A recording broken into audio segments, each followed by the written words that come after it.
I often wake in the dead of night, the roar of that Pratt & Whitney R2800 double wasp engine still echoing in my ears. That sound isn't just mechanical rotation, it is the physical embodiment of power, the angry roar of 2,000 horsepower encased in an aluminum shell. If you ask me what won the Pacific War, some might say the atomic bomb, others might say Nimitz's strategy, or perhaps immense industrial capacity.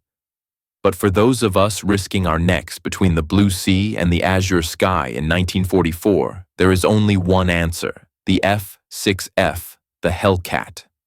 My name now is Jack Lucky Miller, a retired Navy captain. But in June 1944, I was just a lieutenant commander leading Fighter Squadron 16, VF-16, attached to Task Force 58, stationed aboard the USS Lexington, CV-16. My mount was the F-6F-3, a machine the Japanese called the Blue Devil, and we called the aluminum tank. That year, over the Mariana Islands, we shattered the last backbone of the Imperial Japanese Navy Air Service, bone by bone. This is my story, and the story of all Hellcat Knights. To tell this story right, I have to take you back to 1942. Back then, the Pacific sky did not belong to us. When I first graduated from flight school in Pensacola, I flew the F-4F Wildcat. Don't get me wrong, the Wildcat was a good plane. It was tough, and it could take a beating. But during those hellish days over Guadalcanal, every time we went up, we felt like we were wearing boxing gloves to duel a madman wielding a katana. The Japanese Zero fighter was like a ghost. It was lightweight, agile, and climbed incredibly fast. In a dogfight, if you tried to match a Zero's turning radius, you were basically a dead man. We had to rely on the thatch weave tactic to cover each other, fire a burst, and then dive for our lives, relying on the Wildcat's thick hide to tank the damage. That sense of oppression was etched into our bones. When you watched your wingmen, brothers you drank beer with at the club, get shot down like turkeys because their planes were inferior, you felt a deep sense of powerlessness. The last sounds we heard over the radio were often desperate screams and the tearing sound of airframes disintegrating. We need something better. That was the prayer of every pilot back then. Give us a plane that can catch the Zero, bite the Zero, and tear the Zero to shreds. The Grumman Corporation heard our prayers, or more accurately, they forged our rage directly into steel. In late 1943, when I first saw the F-6F Hellcat at Ford Island Airfield in Pearl Harbor, I couldn't believe my eyes. It looked like a wildcat that had eaten a whole jar of steroids. It was bigger, wider, and while its lines still carried that rugged Grumman Ironworks style, it exuded an unprecedented ferocity. I walked around the new bird, hull number 15, and slapped its wing. The thick aluminum skin gave a dull, solid thud. "How's she look, Jack?" asked my wingman, a young ensign named Danny the Kid Walker. He was a replacement fresh from the States, freckles still on his face, eyes twinkling with some romantic notion of war. "It's big," I muttered, "a whole size bigger than the Wildcat." "The crew chief says this thing packs a 2,000 horsepower engine," Danny said, excitedly pointing at the massive propeller. "That's double the power of a Zero." It was true. When I first climbed into the spacious cockpit, buckled up, and pushed the throttle, I felt the whole plane shudder as if some beast had awakened. The scream of the Pratt & Whitney R2800-10W engine was deafening. This sense of power was something the Wildcat could never match. During the subsequent test flight, I almost shed tears. It was too fast. In level flight, I could easily break 380 miles per hour, about 610 kilometers per hour. It was too stable. No matter how hard I yanked the stick, it remained as steady as a rock. 6.50 caliber, 12.7 millimeter, Browning M2 heavy machine guns were arranged in steps on the wings, firepower enough to shred any light Japanese fighter. Most importantly, its climb rate and dive speed finally gave us the initiative. In mock dogfights, I played the Japanese Zero while Danny flew the F-6F. No matter how I maneuvered, no matter how I used tight turns to try and shake him, that blue Leviathan stayed glued to my 6 o'clock. "Sir, I've locked you up 3 times, came Danny's smug voice over the radio. I landed on the runway, took off my flight helmet, and took a deep breath of the sea breeze mixed with engine oil. In that moment, I knew. The era of the Zero was over. We were no longer the prey. Now, we were the hunters. But it wasn't just about the machine. If you gave me an F-6F but filled the cockpit with rookies who could only fly in a straight line, I'd still lose everything in the Pacific. History books always exaggerate the role of weapons, often ignoring the men behind them, and the system that turned men into killing machines. In the early months of 1944, we underwent near-insane training in Hawaii and on the West Coast. You have to understand, by then, the elite of the Japanese Navy Air Service had been ground down in the wars of attrition at Coral Sea, Midway, and the Solomons. Their replacement pilots were lucky to have 30 hours of flight time. Many were transferred directly from gliders to Zeros. And us? Every U.S. Navy pilot sitting in an F-6F cockpit had at least 300 to 400 hours of flight experience before ever stepping onto a carrier.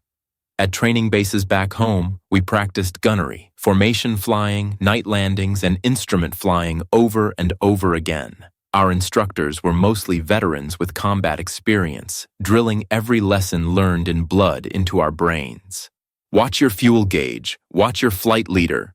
That was the phrase most often yelled by our squadron commander, Lieutenant Colonel Richard Bull Crompton. He was a veteran of Midway, with a scar from a piece of shrapnel across his face. "The Japanese are like mad dogs now," Crompton said in the briefing room, pointing at the tactical map on the blackboard. "They know they're losing, so they'll be even crazier. But remember, crazy won't save them. Discipline, teamwork, and that machine under your ass, that's what guarantees you survive." We trained not just in flying, but in technology. Radar, a word that sounded like science fiction back then, became our new god. Every Essex-class carrier was equipped with the most advanced SK air search radar of the time. Deep within every ship was a mysterious room called the CIC, Combat Information Center. Officers there stared at green screens, spotting enemy planes over 100 miles away in this vast ocean. In training, we learned how to obey the commands of the FDO, Fighter Director Officer. Blue Leader 1, Vector 270, distance 50 miles, Angels 15,000 feet, intercept. No more flying around like headless flies, relying on the naked eye to search for black dots hidden in the clouds. We just had to climb, fly to the designated spot, and pull the trigger. This was an asymmetric war. We had the God's eye view, while the Japanese were playing blind man's bluff. Danny sometimes complained about the boredom of training. "Jack, when do we get to fight a real war? I heard the task force has already assembled." I looked at this young man hungry for medals and patted his shoulder. "Don't rush, kid. When we get to the Marianas, you'll find there are more targets in the sky than you can shoot. But before that, you have to learn how to come back alive." I didn't know it then, but my words would become a prophecy. In May 1944, we received our orders. When we landed our brand new F-6Fs on the deck of the Lexington, even an old hand like me held his breath at the sight before us. Majuro Atoll. It was no longer a calm lagoon. It was a forest of steel. Looking out, the sea was densely packed with warships. Huge Essex-class carriers looked like moving islands, surrounded by destroyers alert as hunting dogs and battleships with countless turrets, including those old battleships raised from the mud of Pearl Harbor, sworn to revenge. This was Task Force 58, the most powerful maritime striking force in human history. Vice Admiral Mark Mitcher sat on his flagship, commanding this invincible armada. We had 15 aircraft carriers, 7 fleet carriers, 8 light carriers. boasting nearly 900 carrier-based aircraft. And this was just part of Admiral Raymond Spruance's Fifth Fleet. This wasn't just a fleet, it was a brazen display of American industrial might. Every ship, every plane, every screw represented the day and night roar of assembly lines in Detroit, Pittsburgh, and California. In the wardroom of the Lexington, the atmosphere was hot and tense. You could smell a mix of coffee, cigarettes, and adrenaline. "Heard the target is big this time," Texas Rain, a pilot from my squadron, whispered while wiping his revolver. He was the typical cowboy type, fond of wearing that battered Stetson even in his flight suit. "The Marianas," I said quietly, cutting the spam on my plate. "Saipan, Tinian, Guam." The mess hall went quiet for a second. Everyone knew what that meant. This wasn't just a raid, it was an invasion. We were kicking down the door of Japan's absolute defense circle. "Once we take the Marianas," the intelligence officer walked in, tossing a stack of photos on the table. "Our B-29 Superfortress bombers can bomb Tokyo directly. It's equivalent to holding a dagger against the emperor's throat." The photos showed reconnaissance of Saipan, densely packed with fortifications and airfields. "The Japanese won't sit idly by," I said. "They'll come out in full force." "Let them come." Danny took a bite of an apple, his eyes showing the fierceness of a newborn calf. "We have Hellcats, we have radar, and we have this terrible spam." Everyone laughed, but behind the laughter, everyone knew clearly that what was coming wasn't just a battle, but a showdown. According to intelligence, the main force of the Japanese combined fleet, the first mobile fleet, led by Jisaburo Ozawa, was eyeing us from the Philippine Sea. They had 9 carriers, and although most were light carriers or new ships like the Taiho, their number of carrier-based aircraft was still considerable. More importantly, they had the support of land-based planes. It would be the ultimate duel of carrier against carrier. On June 6, 1944, when we heard the news of the successful Normandy landings, the whole fleet cheered. But here in the Pacific, our D-Day was set for June 15th, the landing on Saipan. The moment the fleet weighed anchor, the scene was breathtaking. Countless propellers churned the seawater, pulling out white wakes. On the carrier decks, deck crews in colorful vests scurried like ants. As a member of VF-16, my station was in the ready room of the Lexington. For the past few days, our mission was to provide combat air patrol, CAPI, for the fleet and suppress Japanese islands along the way. But I could feel the real storm was still behind us. On June 11th, we began preliminary airstrikes on the Mariana Islands. This was my first time facing the Japanese in actual combat in an F-6F. When we flew over Saipan, flak exploded around us like black cotton balls. A few Zeros tried to dive and intercept from high altitude. "Bandits, 12 o'clock high," came the warning from my wingman. They were 3 Zero Model 52s.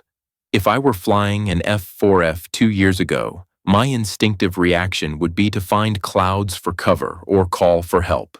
But now, I pushed the throttle, engaging the water injection system. The R-2800 engine let out a roar, and the plane instantly gained extra power. I didn't dodge. Instead, I pulled the stick back and charged head on. Those Japanese pilots clearly didn't expect me to do that. In their impression, American planes were clumsy. But the F-6F reared its head, climbing at astonishing speed, instantly seizing the firing position. I latched onto the tail of the lead Zero. He grew larger in my gun sight, the pale fuselage and the bright red rising sun insignia clearly visible. He tried to pull a sharp left turn to shake me, the Zero's specialty. "Dream on," I scoffed.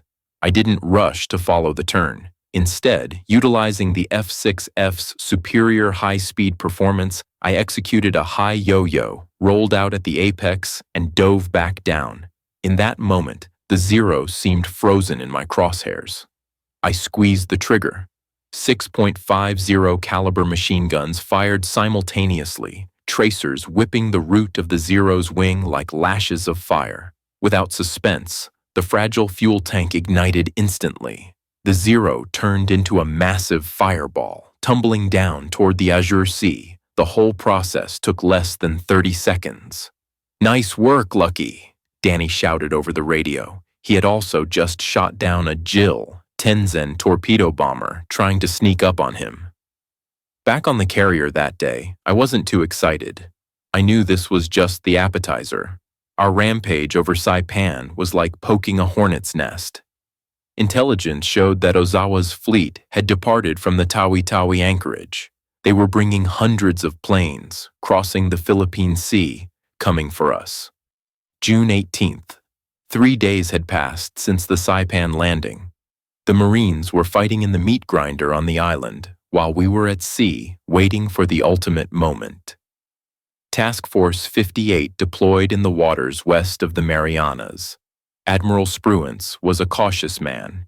He ordered us to cover the landing beaches and did not proactively move west to seek out the Japanese fleet. This frustrated aggressive carrier commanders like Mitcher, but orders were orders. That night, the atmosphere in the ready room was exceptionally heavy.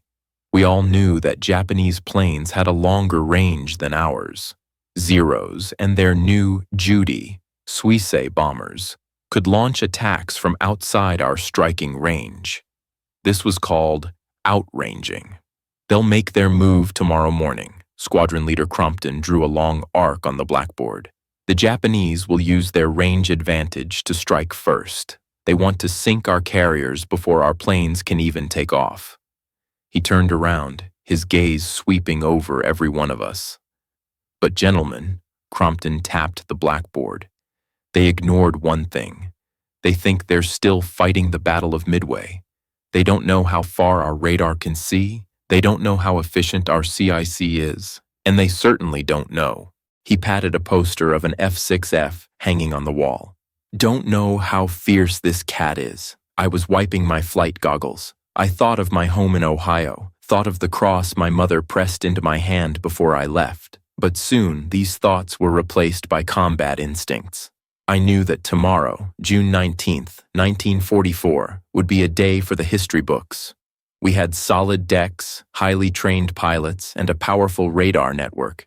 Most importantly, we had hundreds of F-6F Hellcats, fueled up with high-octane gas, loaded with ammo, quietly sitting in the hangars, waiting for the dawn. The Japanese wanted a decisive battle. They wanted to use the divine wind, though they hadn't officially named it kamikaze yet, to save the fate of the Empire. All we had to do was oblige them.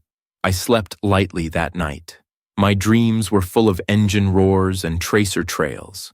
At 3 a.m., when the ear-piercing general quarters alarm sounded throughout the ship, I almost ejected from my bunk. Battle stations. This was not a drill. I grabbed my helmet and rushed to the passageway. The voice that made everyone's blood pump came over the loudspeaker. "All pilots report to ready rooms. Repeat, all pilots report. Radar contact with unidentified bogies. Distance 150 miles. Numbers large. Numbers large."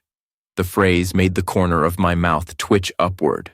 "All right, Ozawa, since you're coming, let's see whose wings are harder." I rushed into the ready room. Danny was fastening his life vest. His hands were shaking a bit, but his eyes were full of fire.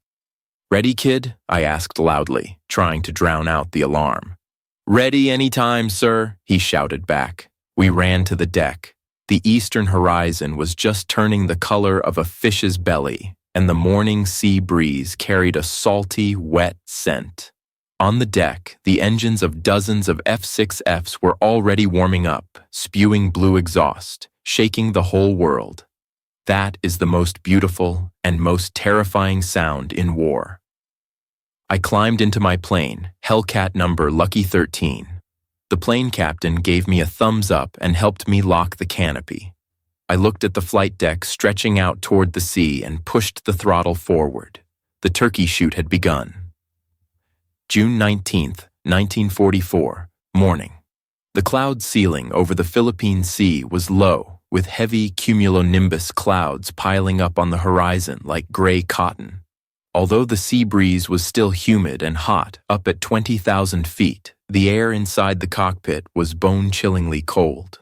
I was on standby on the flight deck of the Lexington. The engine had been idling for 10 minutes, the vibrations of the Pratt and Whitney conducting through the airframe to my spine, keeping me awake. "Lucky, do you hear anything?"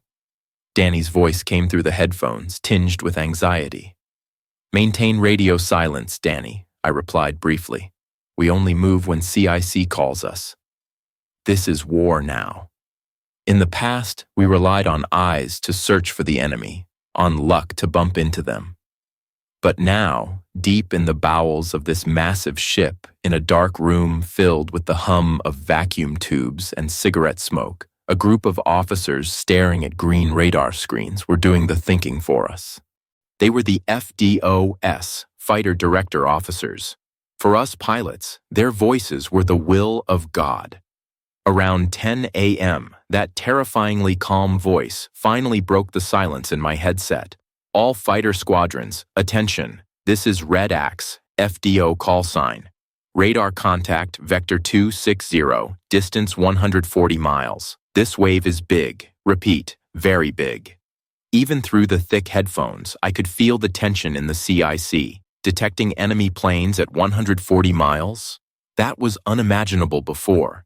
That was the work of the SK Air Search Radar, the most advanced in the world. Its beam touching the enemy's pulse like an invisible hand across the distant horizon. "Lexington, Squadron 16, scramble, intercept vector 270, climb to Angels 20,000 feet. The signal flag dropped. I released the brakes and slammed the throttle. The F-6F's massive nose reared up, 2,000 horsepower dragging tons of metal sprinting down the deck. With a light thud, the landing gear left the wooden planks. I retracted the wheels and watched the altimeter spin madly. This time, it wasn't just a few planes harassing us. The blips on the radar screen were reportedly so dense they merged into a single blob.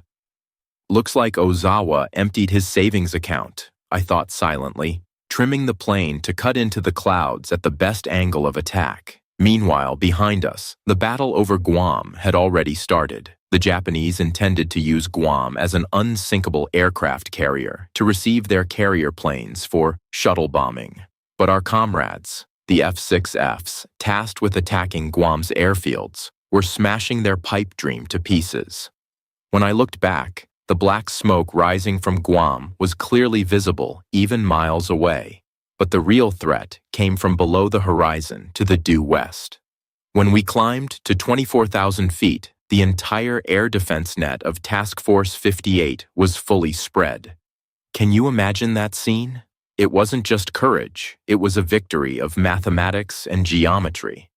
At the outermost layer of the fleet were us, the Combat Air Patrol, CAP, tasked with long-range interception. We were configured in layers, some at low altitude to guard against torpedo bombers, while the main force circled high like hawks, ready to dive. Below, the picket destroyers on the surface acted not only as anti-aircraft sentries, but as our navigational beacons. In the headphones, the FDO's voice remained calm, but the tempo sped up. "Blue Leader 1, Bandits distance 70 miles, altitude 20,000. Correct slightly left, heading 265. Blue Leader 1, copy." This is why the F-6F Hellcat was terrifying.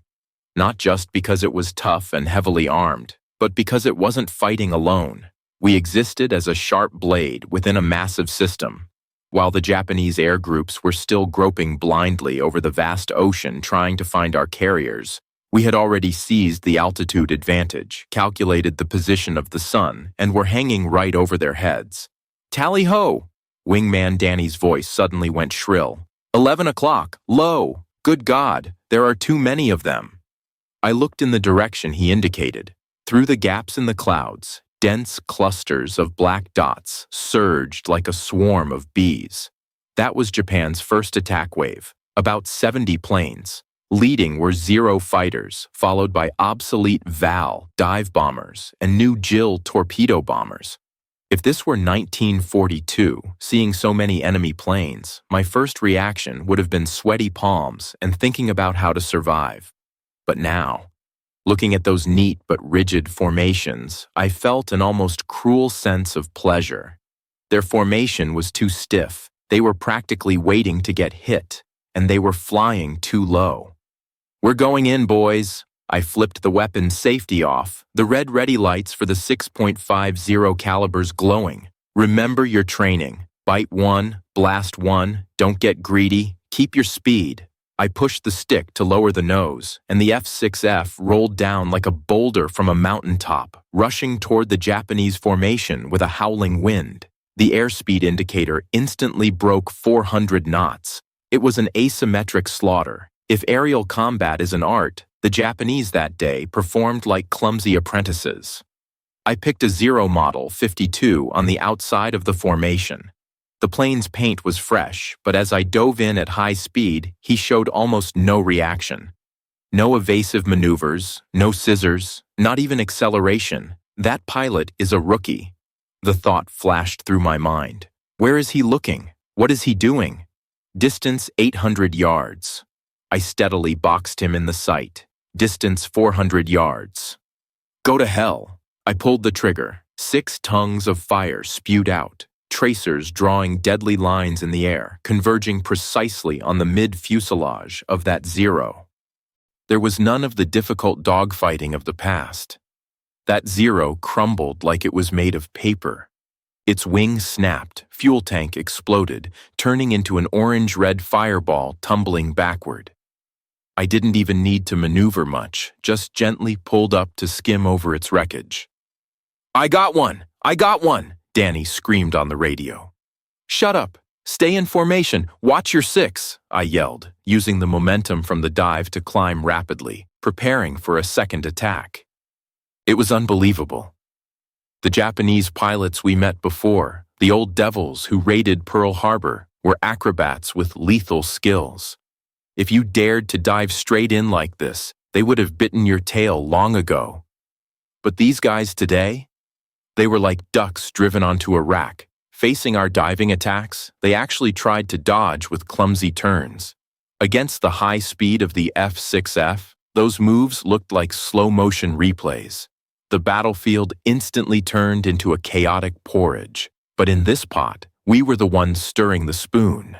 Everywhere, planes were falling, trailing black smoke. The vast majority were Japanese. I saw a Jill torpedo bomber try to drop altitude to run, but 2 F-6Fs pounced like hungry wolves, instantly blowing it up in midair. "This is like an old-time turkey shoot back home," someone shouted on the public channel. That phrase later became the synonym for this battle.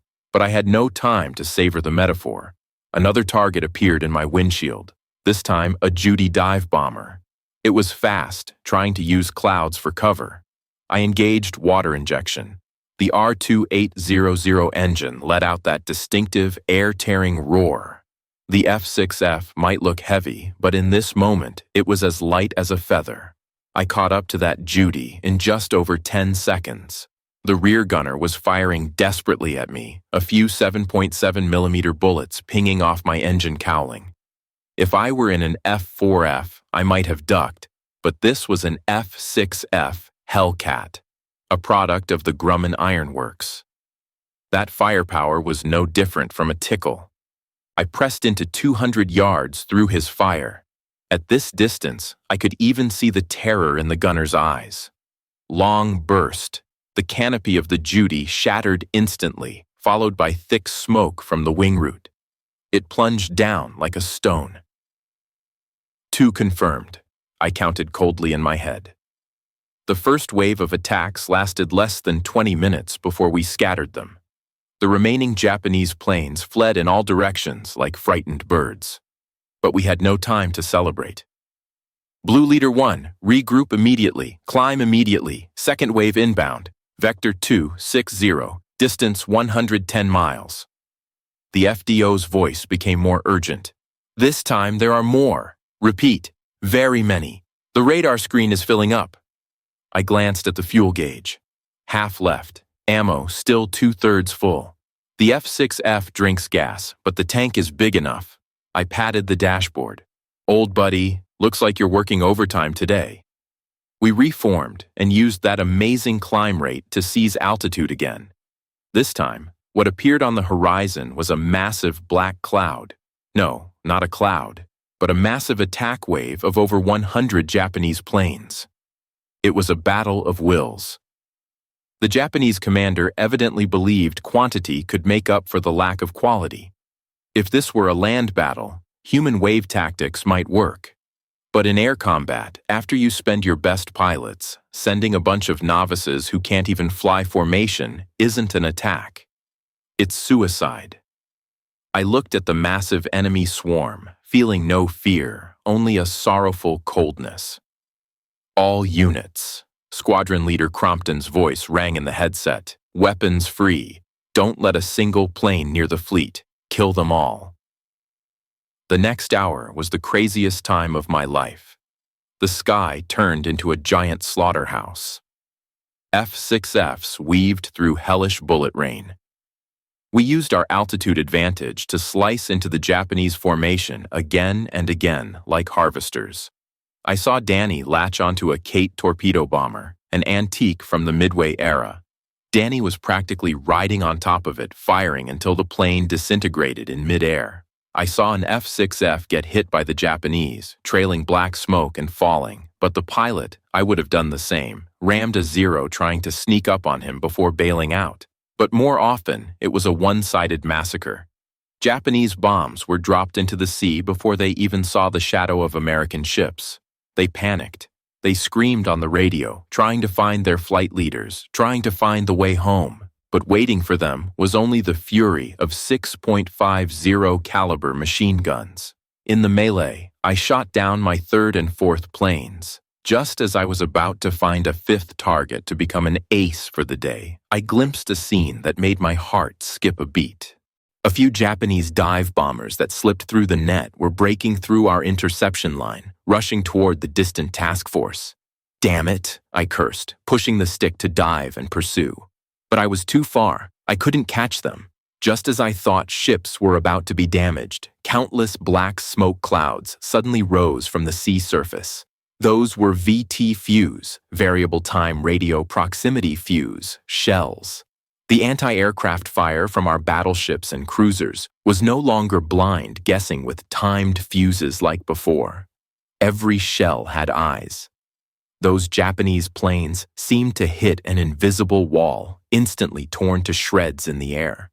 This was the defense line we built. From 20,000 feet down to sea level, there were no blind spots. Radar, fighters, VT fuses. This triad of defense turned the sky of the Marianas into a forbidden zone for Japanese aviation. By noon, the fighting paused. I landed on the Lexington deck to resupply. The deck crew rushed up like madmen, fueling and rearming the plane. "Sir, there's a hole in your wing," a mechanic yelled, pointing at the right wing. I peered out. A piece of skin had been scraped off by a 20mm cannon. "Just tape it up." I tossed the oxygen mask aside, gasping for air, sweat soaking my flight suit. "Fill her up, full ammo, we're still fighting." The deck was full of excited pilots. Everyone was making hand gestures, recounting their scores. I got 3. It was like shooting clay pigeons. "Did you see that burning Taiho? Wait, was that a sub?" Yes, it wasn't just us. While we were hunting turkeys in the sky, our submarine brothers were dealing fatal blows to the Japanese underwater. News came that Japan's newest armored carrier, Taiho, and the veteran carrier Shokaku had both been hit by submarines. The Japanese Navy was bleeding out, from the sky to the ocean floor. Their life force was draining rapidly. When I took off again, the sun was already in the west. The sea surface was floating with countless debris and oil slicks, like a giant shroud.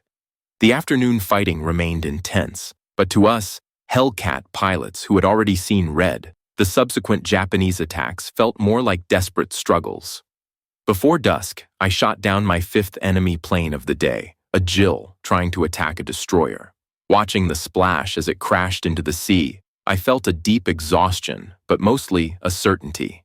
We won, not just this battle. Looking at the countless F-6Fs circling in the sky around me, and the massive task force still neatly arrayed on the sea, I knew we had won the entire war.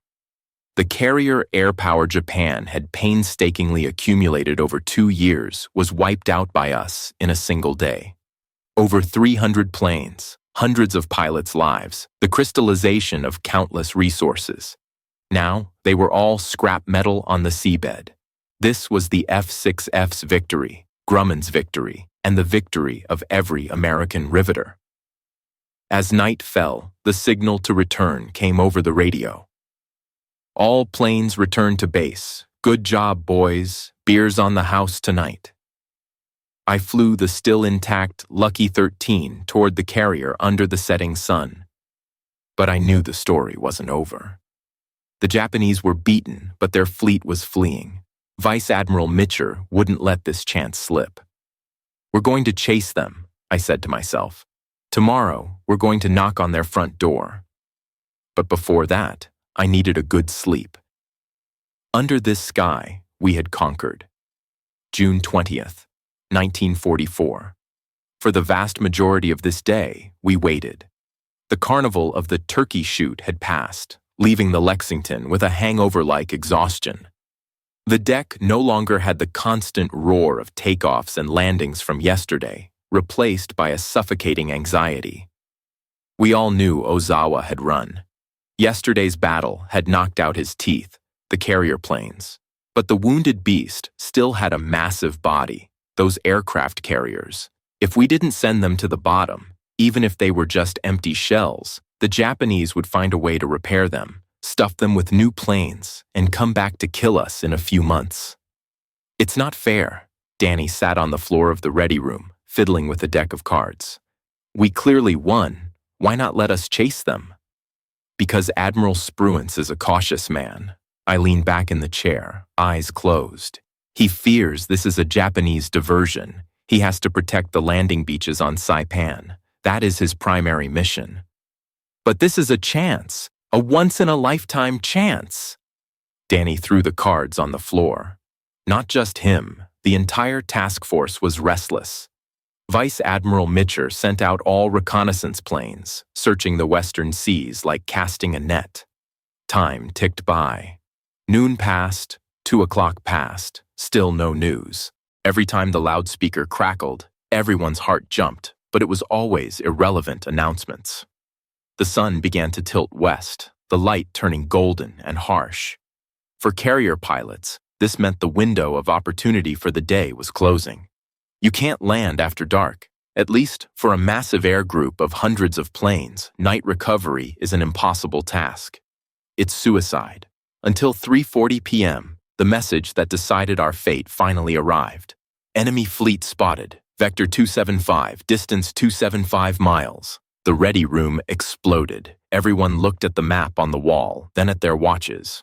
275 miles? Squadron Leader Crompton looked at the map, his brow furrowed deep. Round trip is 550 miles, plus combat maneuvering and formation assembly. That's at least a 600-mile flight. He looked at his wrist. It's 4 p.m. now. By the time we fly there, the sun will be setting. When we return, we'll be searching for carriers in pitch blackness. This is what's called mission limit. Although the F-6F carried drop tanks, this was still challenging the laws of physics and physiological limits. "Is this a one-way ticket, sir?" someone whispered.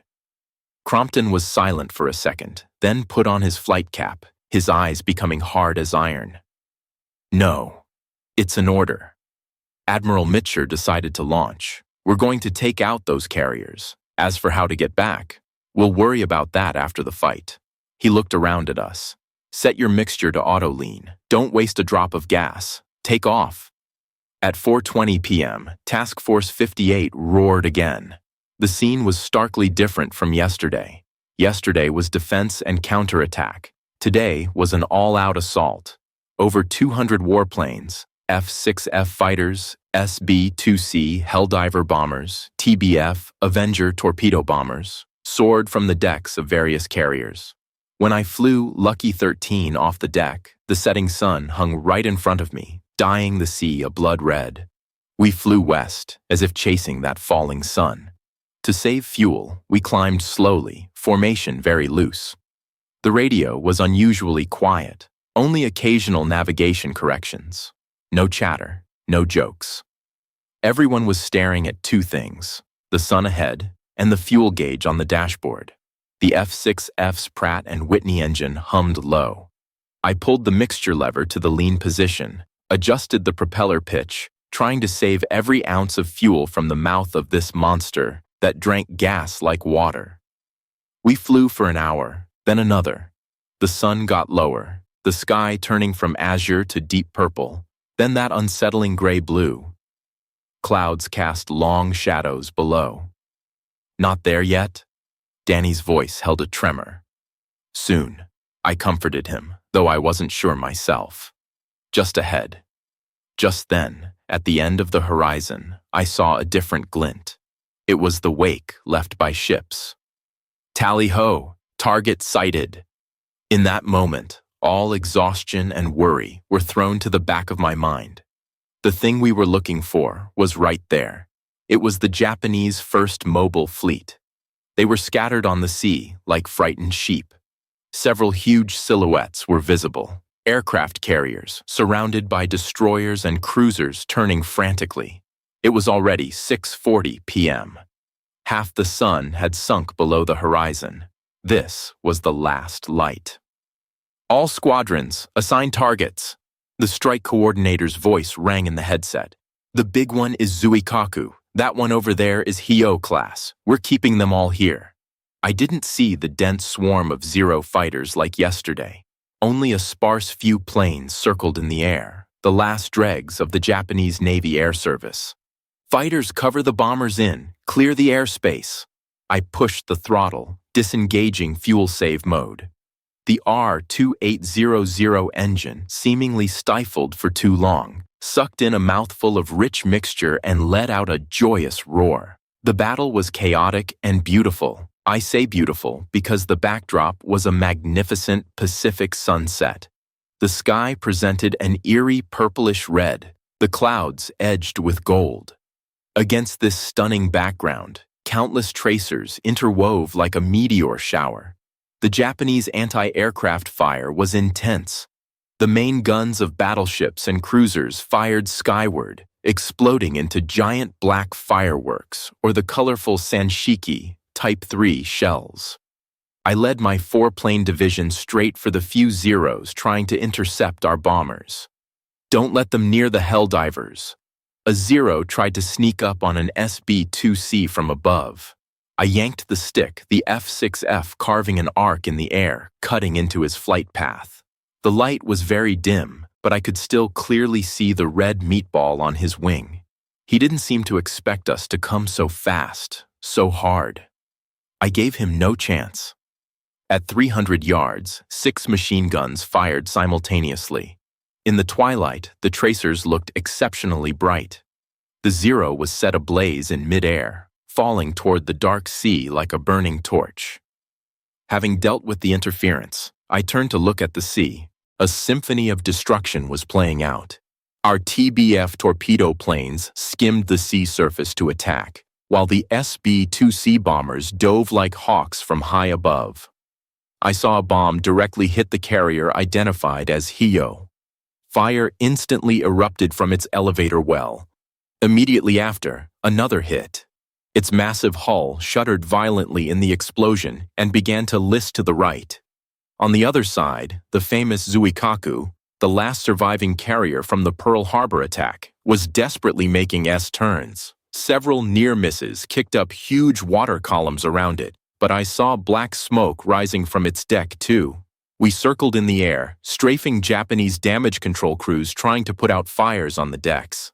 I knew it was cruel, but this wasn't just war. This was revenge. For Pearl Harbor, for Wake Island, for the Bataan Death March. The Hyo was done.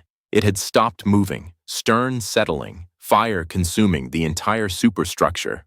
Target destroyed. Repeat, target destroyed. The excited but exhausted voice of an attack pilot came over the headphones.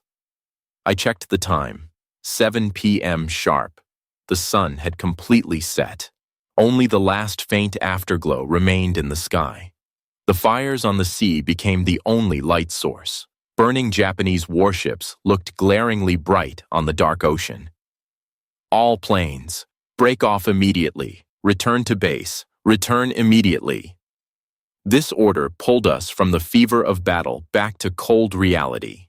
We were going home, but home was 300 miles away, and now it was night. The return flight was the longest journey of my life. As soon as combat ended, a suffocating loneliness immediately surrounded us. The sky, bustling just moments ago, now contained only me and my wingman, and the faint glow of exhaust pipes in the distance. It was completely dark. No moon, only sparse stars. The sea and sky merged into one black wall. I switched the engine back to lean mode, but I glanced at the fuel gauge and my heart clenched. Less than 70 gallons left. At normal consumption, this wasn't even enough to fly back to the fleet's outer defense perimeter, let alone find a carrier and land at night. The radio was filled with anxious voices. This is 304. My tank is dry. This is Striker Squadron. We have a pilot down. Did anyone see him? Mayday! Mayday! Engine flame out. I'm ditching. Every few minutes I heard someone announcing they were bailing out. Some were lucky enough to ditch successfully on the sea surface in the dark and wait for rescue. Others crashed directly into the ocean and vanished instantly. Danny and I flew tight together. Sir, my gauge is below the red line. Danny's voice sounded like he was about to cry. I can't see the fleet. Are we going to die here? Shut up, Danny. I tried to make my voice sound steady. Trust the instruments. Maintain heading 090. We'll get back. But I didn't believe it myself. This feeling was more terrifying than facing 100 zeros. This was fighting nothingness. You fly in the dark, not knowing if the engine will suddenly go silent from fuel starvation in the next second. That deathly silence is the sound you least want to hear. Time passed incredibly slowly. Every breath felt like a countdown. 8:30 p.m.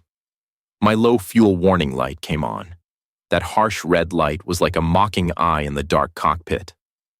My light's on too, Jack, Danny said. This time he used my name, not sir. Not there yet? I stared dead ahead into the pitch-black void. By calculation, we should be close to the fleet. But under wartime blackout regulations, a task force at night is invisible. To prevent attacks by Japanese submarines, all ships douse their lights.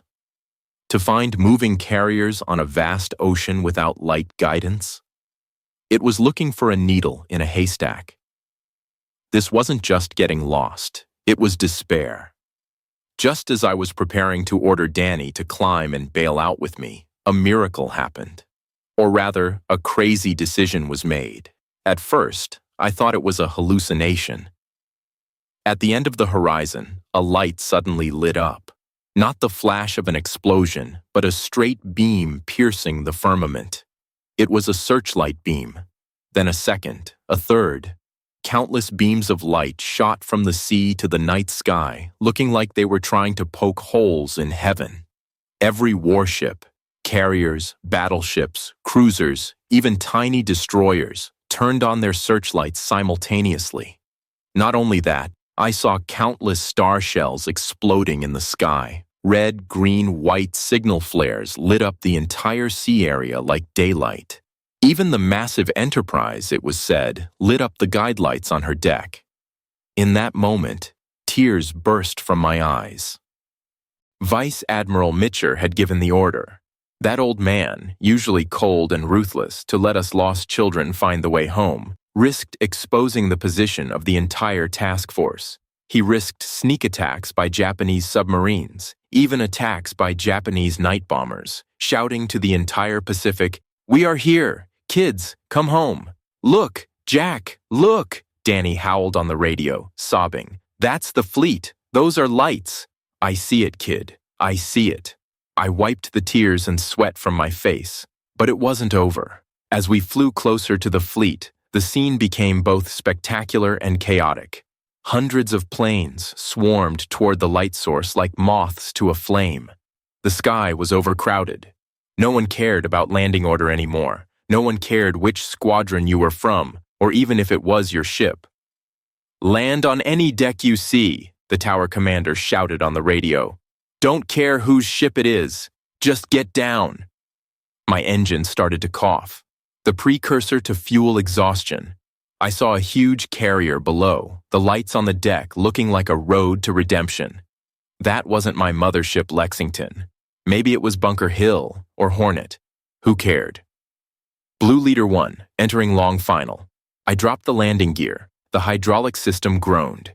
In front of me, an SB-2C slammed heavily onto the deck, missed the arresting wires, and crashed straight into the barrier. But the deck crew quickly pushed it into the sea to make room for the guys behind. This is the cruelty and mercy of war. I adjusted my attitude, aiming for that swaying runway. The engine shook violently at this moment, then stopped completely. I lost power at the last second. "Hook it!" I gritted my teeth, using the last bit of momentum to steer the heavy F-6F toward the deck. Bang! A loud noise. My body was strangled hard by the seatbelt, my neck nearly snapping. The tail hook caught the third wire. The F-6F slid a few meters on the deck and stopped. Around me was a noise of shouting, alarms, and machinery. But I couldn't hear anything. I slumped in the cockpit, feeling weak all over, not even having the strength to lift my hand. Someone climbed onto the wing and opened my canopy. "You okay, sir?" A young deckhand looked at me. I took off the oxygen mask and took a deep breath of air filled with fuel smell and sea tang. That was the smell of life. "Give me a cigarette," I said, trembling. "Even a lucky strike will do." I turned my head to look at the dark night sky. I knew Danny was right behind me. I also knew that on this night, dozens of brothers remained forever in that dark sea. But we came back. We broke the Japanese. The spine of the Pacific was snapped completely this night. I didn't know where I was. When I struggled to climb out of the cockpit of Lucky 13, my legs felt as heavy as lead. The deck was full of running figures, deck crews in different colored vests screaming, tugs screeching. An officer in a steel helmet grabbed my arm. "Which squadron?" "VF-16, Lexington," I answered hoarsely, my throat feeling like I'd swallowed a handful of sand. "All right, sir. Welcome to the USS Yorktown." He pointed to the number on the island. "Go to the pilot's ready room. There's coffee and brandy. We'll handle your plane." So I had landed on the Yorktown. In that chaotic game of musical chairs just now, I had simply found a slightly emptier piece of deck on instinct. I didn't leave immediately. I leaned against the wall of the island, lit the cigarette I bummed earlier, and watched the scene before me. It was an organized nightmare. The sky was still roaring. There were planes circling, trying to land. An F-6F rushed down crookedly, landing gear not even fully down. It slammed onto the deck, bounced up, cleared the wires, and crashed headfirst into a pile of planes parked at the bow. Alarms blared. Damage control teams rushed up, spraying foam to extinguish the fire. "Push it over! Push it over!" someone shouted over the loudspeaker. To clear landing space for brothers running out of fuel behind, those damaged or blocking planes, whether they were priceless precision weapons hours ago, were now treated as trash. I saw with my own eyes an SB-2C with just a broken landing gear being hoisted by a crane and dumped directly into the pitch-black sea. That sound, the muffled thud of metal hitting water, was harsher than anti-aircraft fire. That was the most extravagant waste of war and the most desperate means of survival. I looked for familiar faces in the crowd. "Danny! Danny Walker!" I grabbed every passing pilot to ask. No one answered me. Everyone had empty eyes, like ghosts just crawled out of hell. It wasn't until 2 a.m., after the last plane landed, or crashed, that the searchlights on the deck were extinguished. The task force returned to the protective color of darkness. I found a corner to sit in the crowded wardroom of the Yorktown. It was packed with pilots from different carriers. We were like a group of lost children, huddled together for warmth. Some were crying, some were laughing wildly, some were silently drinking torpedo juice mixed with medicinal alcohol. "We got them, right?" a lieutenant from the Hornet sitting next to me asked. His hands were still trembling uncontrollably, coffee spilling all over the table. "Yes, kid." I patted his back, my eyes staring at the dark porthole. "We got them." But what I was thinking was, how long will it take us to turn the page on tonight? The next day, June 21st, the Pacific sky was outrageously blue, as if nothing had happened last night, but not on the sea surface. Admiral Spruance issued an order that moved all pilots. The fleet turns west. We are not pursuing the remnants. We are going to find our brothers. The entire Task Force 58 fanned out. Huge aircraft carriers, majestic battleships, agile destroyers, all turned into rescue ships at this moment. In the sky, PBM Mariners and PBY Catalinas circled at low altitude. They were our guardian angels. I caught a ride on a liaison plane back to the Lexington. As soon as I landed, I rushed to the squadron ready room. The blackboard was full of names. Some had checks behind them, some had crosses, and many were heart-wrenching question marks. "Jack!" I turned around and saw Danny Walker sitting in the corner, arm bandaged, bruises on his face, but it was the face of a living man. "Oh God, you're alive." I rushed over and gave the young man a hug that was perhaps too forceful. "I ditched in the water, sir," Danny grimaced, "right next to the Enterprise. A destroyer fished me out, but I lost your wingman. That plane sank." "Screw the plane," I cursed.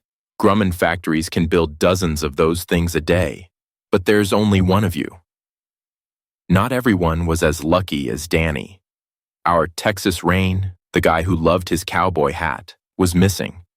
Someone saw his plane run out of fuel on the return flight last night. He said one last sentence on the radio, "Take care of my horse," and then there was no more news. The rescue operation lasted all day. It was a stark contrast. The Japanese treated pilots like disposable items, while we used the entire fleet to find every person in the water. Destroyers would change course for a small yellow dot, life vest, floating on the sea. When we saw a destroyer hoist the signal flag for just picked up a pilot, the whole carrier would cheer. That day, we recovered many people.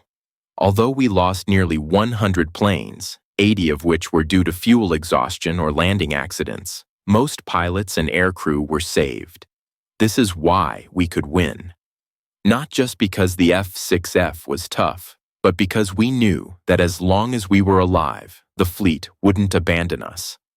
That belief defends against fear better than any armor. Back in the intelligence room, when the final statistics were compiled, even Vice Admiral Mitcher, who had seen it all, fell silent. This was no longer a victory. It was a massacre, a thorough, devastating liquidation. In the 2-day battle, later known as the Battle of the Philippine Sea, the Imperial Japanese Navy Air Service lost over 400 planes. Can you imagine that number? 400. This was equivalent to 3 complete Japanese air fleets being wiped out, and more fatally, the loss of pilots. The last batch of veterans who survived Pearl Harbor and the Coral Sea, along with the rookies sent to the battlefield as soon as they learned to take off, were all buried in the bellies of fish. On the sea, our submarine brothers also sent news of victory. The USS Albacore sank the Taiho, Japan's newest, strongest, most heavily armored carrier, Ozawa's flagship. Reportedly, it sank due to improper damage control leading to a gas explosion after being hit by a single torpedo. The USS Kavala sank the Shokaku, one of the main forces of the Pearl Harbor attack. The demon that had rampaged across this ocean for 2.5 years finally went to hell. Plus, the Hio we sank last night. The Japanese lost 3 carriers and hundreds of planes in just 48 hours. And us? Although we lost over 120 planes, mostly crashed last night, in air combat, we lost fewer than 30 F-6Fs. The kill ratio reached an astounding 15-1 or even higher. It was literally a turkey shoot. That metaphor was brought up again and written into the official combat report, the Great Marianas Turkey Shoot. Watching the intelligence officer cross off Japanese air group numbers on the map one by one, I felt a deep sense of collapse. "It's over," Lieutenant Colonel Crompton stubbed out his cigarette in the ashtray, speaking in a low voice. "As a strategic force, the Japanese Navy Air Service no longer exists. All we'll meet in the sky from now on are stragglers." I remembered the despair of flying the F-4F 2 years ago, remembered the fear when a Zero bit my tail. Now, those days were gone forever. The F-6F Hellcat, combined with America's massive industrial and training systems, finally snapped the backbone of the Japanese war machine completely. However, the joy of victory is always brief, while the shadows of empty bunks are long. That night, I packed Texas Rain's personal effects. In his locker was a photo of him riding a horse on a Texas ranch and an unfinished letter home. "Dear Mary, the scenery here is actually nice, if not for those damn anti-aircraft guns." I folded the letter and put it in his personal effects bag.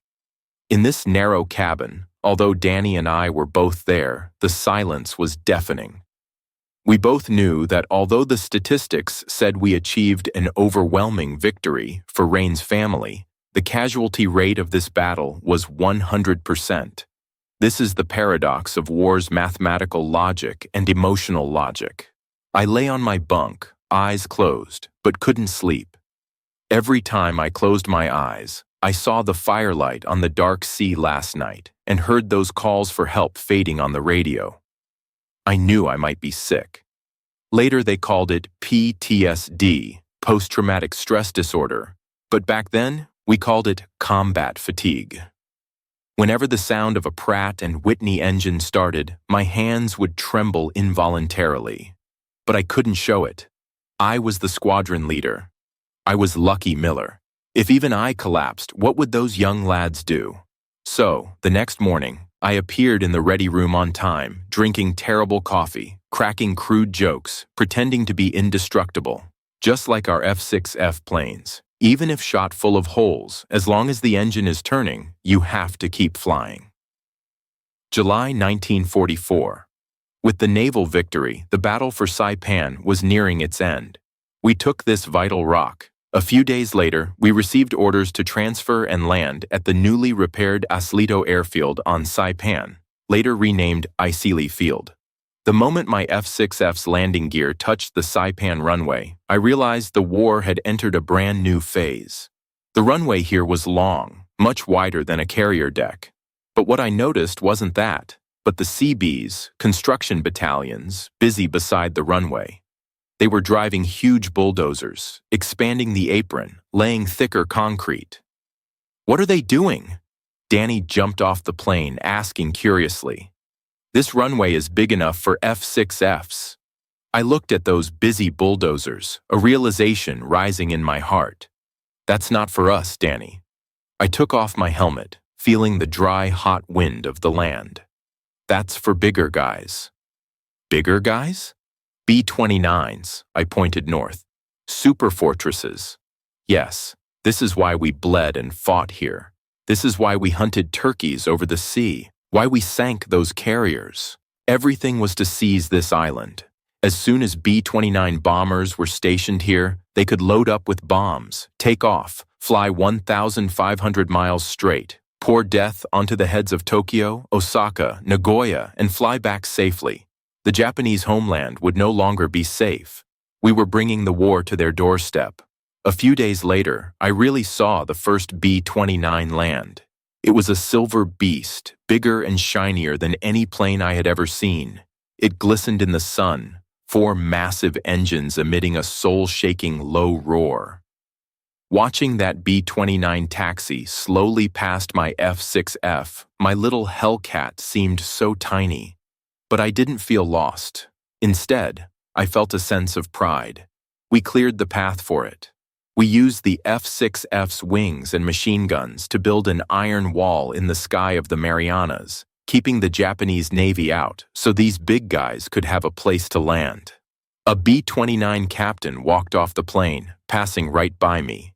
He was an Army Air Forces colonel, uniform crisp. He stopped, looked at my F-6F, covered in oil stains with 15 kill marks painted on the fuselage, then looked at my sweat-stained self. "Beautiful record, Navy." He saluted. "Leave the rest of the road to us." I returned the salute, grinning. "Give 'em hell, Colonel. Say hello to Tokyo for me." Watching the huge silver back of the B-29, I knew that although my war wasn't over, the prelude to the end had begun playing. The Japanese Empire was counting down. After the Battle of the Philippine Sea, the flavor of the war changed. If the Turkey Shoot of June 1944 was a hearty hunt, then by late 1944 and 1945, the war turned into a dirty, brutal brawl with no chivalry. As we pushed toward the Philippines, especially after the Battle of Leyte Gulf broke out, the Japanese Navy Air Service was no longer a decent opponent. We rarely saw large formations of Zeros coming out to duel us fair and square. Instead, there was the kamikaze. I still remember the first time I saw a kamikaze suicide attack. It was in the waters of the Philippines, a ragged-looking Zero carrying a huge bomb, rushing desperately toward the carrier we were escorting. He didn't try to dogfight, didn't try to pull away after dropping the bomb. His goal was impact. "They're crazy," Danny said, trembling on the radio. "Jack, they don't want to live." Facing these madmen, the role of the F-6F Hellcat also changed. We were no longer just hunters fighting for air superiority. We became the fleet's watchmen. Our mission became simple and dull: smash the enemy plane before it hits our ship. The F-6F-5 model began equipping units in large numbers. It was more powerful than the F-6F-3, and we carried rockets and bombs under the wings. We not only shot down planes, but also bombed airfields, artillery positions, and anything blocking the Marines' advance. This noble Persian cat turned into a beast wallowing in the mud. During the Battle of Okinawa, that sense of oppression reached its peak. The sky was filled with kikusui, floating chrysanthemum, attack waves swarming like locusts. Sometimes I had to take off 4 or 5 times a day, not to win any medals, just to protect the destroyers below from being rammed and sunk. The Hellcat's thick armor saved our lives again. Once, to intercept a Judy trying to ram the bunker hill, I had to fly right into the dense anti-aircraft fire of friendly ships. My wing was punched with a large hole by a friendly 40mm Bofors gun, but the plane still wobbled and carried me back to the deck. If it were another plane, like the Army's delicate P-51 Mustang, or even the Corsair F-4U, it probably would have fallen apart, but not the F-6F. It was forged with Grumman's iron will. It knew its master needed to go home. Time finally reached 1945. When we heard the news of the 2 atomic bombs exploding over Hiroshima and Nagasaki, people didn't cheer. It was more a sense of relief. "It's over?" Danny sat on the wing, holding a can of warm Coke. "Really over?" "It's over, kid." I looked north. "We can go home." September 2nd, 1945. This might be the most important day in human history. That morning, the waters of Tokyo Bay were filled with Allied warships. The battleship USS Missouri sat quietly in the center, its decks packed with officers and sailors in khaki uniforms. And we would witness this moment from the sky. This was the last mission. Not a combat mission, but a show of force. Danny and I flew our respective F-6Fs, joining that breathtakingly massive aerial formation. What a scene that was. Hundreds, no thousands of planes, F-6F Hellcats, F-4U Corsairs, SB-2C Helldivers, TBM Avengers, and Army B-29 Superfortresses, blocking out the sun as they flew over Tokyo Bay. As we flew over the Missouri, I looked down at the small table on the battleship's deck. I knew that at that table, Japanese representatives were signing the instrument of surrender. And beneath my wings was the bombed-out wreckage of Tokyo. The once arrogant empire was now nothing but scorched earth and ruins. In that moment, the roar of the engines seemed to become sacred. I thought of the mud of Guadalcanal, the fog of the Coral Sea, the crazy turkey shoot of the Marianas, and that night we lit up the fleet in the dark. I thought of the dead Texas rain, thought of countless young faces who could never go home again. "Did you see that, brothers?" I said silently in my heart. "We did it. We won." I heard Danny's voice on the radio. "Jack, look at this sky. It's so blue." Yes, the sky over Tokyo Bay that day was as blue as a giant sapphire. No more black flak clouds, no more tracer trails, only the wind of freedom blowing over our blue wings. Shortly after the war ended, I retired. Returning to my home in Ohio, I felt like an alien. People around me were talking about the post-war economy, new cars, the baby boom, but I would always wake up in the middle of the night, subconsciously reaching for the control stick next to me. As for the F-6F Hellcat that accompanied me through life and death, its fate was even plainer than mine. Most F-6Fs didn't enjoy any special honors after the war. They were too old, technologically becoming obsolete.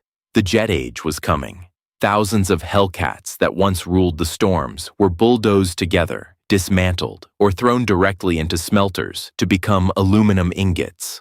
Maybe that aluminum pot in your kitchen or the hood of your Ford car was the fighter I flew in the Marianas in a past life. This is the fate of war machines. Peacetime doesn't need killing machines.